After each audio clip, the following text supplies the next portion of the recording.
हातकणंगले तालुक्यातील तारदाळ इथले जवान निलेश खोत यांचं 2022मध्ये सिग्नल्स कॉर्प्समध्ये कार्यरत असताना हृदयविकाराच्या झटक्यानं निधन झालं होतं.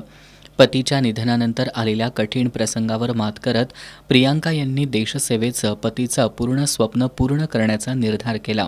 कठोर अभ्यास, शारीरिक प्रशिक्षण आणि सातत्यपूर्ण मेहनतीनंतर चेन्नई इथल्या ऑफिसर ट्रेनिंग अकॅडमीतील पासिंग आउट परेडमध्ये त्या लेफ्टनंटपदी नियुक्त झाल्यात. या नियुक्तीनंतर गावी आलेल्या प्रियांका खोत यांनी ग्रामदैवत श्री शिरकाई मंदिरात जाऊन देवीचं दर्शन घेतलं.